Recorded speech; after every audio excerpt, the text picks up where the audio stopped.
De 4 em 4 anos, o mundo para acompanhar as Olimpíadas. Decepções, surpresas, momentos mágicos e ídolos são criados. Porém, sempre existe as polêmicas para dar aquela pimentada em tudo. E essa de Paris nem acabou ainda e já deixou alguns momentos que com certeza ficarão para sempre marcados na história olímpica. Com direito à abertura revoltante, boxeadora que ninguém sabia se era homem ou mulher e até mesmo um suposto atleta que seria um criminoso. Nesse vídeo a gente vai conferir então os melhores, piores momentos das Olimpíadas. Eu sou o Marcelo Milos, fica comigo, depois da vinheta eu te conto.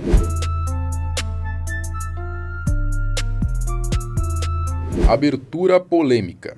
Logo na abertura, a primeira grande polêmica já surgiu e não era para menos. Em determinado momento da cerimônia, um grupo de pessoas, incluindo drag queens, apareceram ali em uma longa mesa que claramente fazia referência à sagrada Santa Ceia. Refeição final que, segundo os evangelhos, Jesus compartilhou com seus apóstolos antes de ser crucificado. A imagem é eternizada na mente de todos os cristãos pela pintura de Leonardo da Vinci, que representa o momento em que Jesus Cristo declarou que um apóstolo o trairia.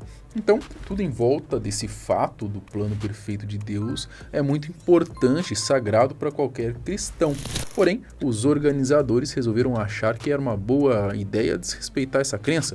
A cena durante a cerimônia apresentou a DJ e produtora Bárbara Butt, que parece ser aí uma ícone da galera aí LGTB, rodeada aí por artistas, drags, bailarinos que claramente faziam uma referência aí à pintura de Da Vinci. A zombaria causou o descontentamento de cristãos por todo o mundo, com direito a vários líderes de países demonstrando publicamente a indignação. Até o Vaticano deu seu parecer aí sobre a ofensiva abertura. Com a repercussão negativa, os organizadores dos Jogos Olímpicos de Paris pediram desculpas para quem se sentiu ofendido com a cena. Apesar das evidências, os organizadores do evento afirmaram que não se tratava aí da Santa Ceia, mas sim de uma festa pagã liderada por uma das divindades gregas do Olimpo, o Dionísio. Enfim, fato é que sabe-se lá qual a verdadeira intenção deles. Essa abertura foi horrível, sendo a pior da história de todas as Olimpíadas.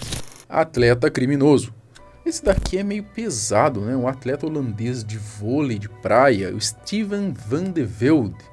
Ele simplesmente foi condenado em 2016 por estupro contra uma adolescente, e isso faz com que ele tenha uma estadia completamente diferente dos outros nas Olimpíadas. O jogador, que até chegou a enfrentar a dupla brasileira Arthur e Evandro, foi condenado em 2016 por fazer sexo com uma menina de 12 anos na Inglaterra. O caso retornou à mídia no último mês, quando ele conseguiu se classificar para as Olimpíadas como um integrante da dupla holandesa, chegando a Paris tendo chances de medalha. Steven van de Velde, ele conheceu a estudante de 12 anos pela internet em 2014, quando ele tinha 19 anos. Eles se falavam regularmente pelo Facebook e ficaram nessa por um bom tempo. Segundo as investigações, o atleta sempre soube a idade da menina. De acordo aí com a condenação, Velde viajou até o Reino Unido e forçou a menina a ter relações sexuais com ele.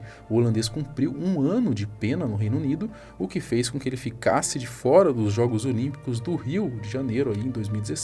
Ele voltou a competir em 2017, depois que voltou à Holanda e teve a pena reajustada, desde que começou a competir nas Olimpíadas de Paris, fazendo dupla aí com Matthew Immers, ou Immers, enfim. O atleta vem sendo aí alvo de críticas e vaias por parte do público.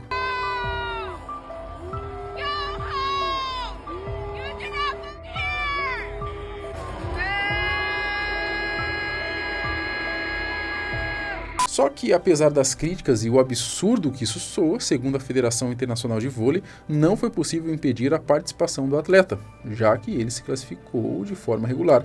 No entanto, o atleta não pode e nem consegue, por motivos talvez até de segurança, creio eu, desfrutar de toda a experiência olímpica, né? Já que ele está afastado de outros atletas e não está hospedado na Vila Olímpica. Além disso, Veld não tem contato aí com outros membros da delegação holandesa e ele não concederá nenhuma entrevista durante os jogos. Boxeadora intersexual. O caso da lutadora argelina, né, Imane Khelif, também deu o que falar, né, depois da sua vitória massacrante de 46 segundos em cima da italiana Angela Carini, e principalmente por conta da entrevista de sua adversária, que diz que nunca tinha sentido golpes tão fortes quanto aos que sentiu naquela luta, começaram então as notícias de que ela seria uma trans.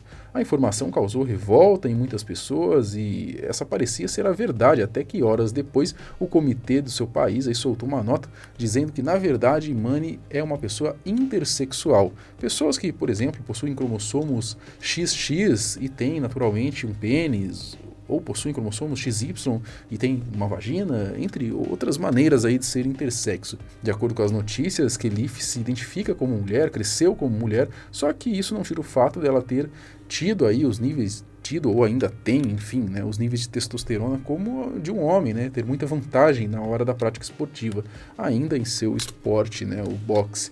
Enfim, a gente até fez um vídeo aqui bem completo falando tudo sobre o caso, ficou bem bacana. Quem quiser saber dos detalhes e da minha opinião sobre tudo isso, assistam lá, tá? Vocês vão entender certinho. O negócio é que a argelina, quando o roteiro foi escrito, estava na semifinal, né, da competição, continuava firme na sua caminhada rumo à sonhada medalha de ouro, sendo que ao chegar na semi, no boxe olímpico, isso já garante no mínimo a de bronze, né, já que na nobre arte não tem disputa de terceiro e quarto.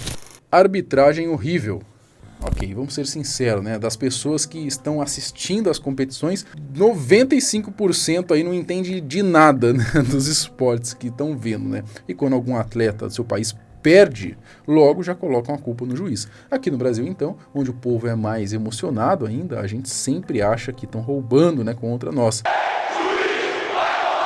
Só que fato é que às vezes a arbitragem dá uma ajudinha mesmo para alguns concorrentes, né? Principalmente para os donos da casa, os franceses. Porque tratando de França, a gente sabe como é que é. E não tem como pensar em tipo uma ajuda para a França, né? Tanto tempo de acréscimo, uma prorrogação, é brincadeira, né? É sacanagem. Mas uma outra polêmica envolvendo aí o Brasil ocorreu recentemente. Na verdade envolveu a maior atleta, a maior estrela brasileira dos jogos aí, a sensacional e já lendária, né, Rebeca Andrade, antes dela derrotar Simone Biles. Simone Biles ou é Simone Biles? Enfim. E vencer aí o ouro no solo, a Rebeca tinha grandes chances aí de, no mínimo, conseguir uma medalha também na trave, né? Depois de ver algumas rivais até caírem do aparelho, ela foi e fez uma prova bem segura e geral pensou que ela conseguiria uma nota boa e colocaria ela no pódio. Porém, a nota não veio como esperado e a estrela brasileira ficou na quarta colocação. O problema foi que horas depois da competição, a árbitra-chefe aí chinesa, a Kyoruizo, que foi responsável pela nota polêmica da Rebeca, foi vista tirando foto da medalha de prata da China na modalidade, né, conquistada aí por Zhou Yaqin. Na imagem, ela e as outras atletas da delegação chinesa aparecem ao lado da juíza nos bastidores da competição, num momento de aparente descontração. Talvez seja normal isso na ginástica, sei lá, né, mas para a gente que está acostumado com futebol, isso não é nada normal, né, e nos traz um sentimento de suspeita, né? É como se o árbitro de uma partida aí acabasse de marcar um pênalti, sei lá, pro Palmeiras contra o Corinthians, e o Verdão fosse lá, vencesse o jogo, e no final da partida ele aparecesse lá com os jogadores, trocando ideia, tirando foto com o troféu.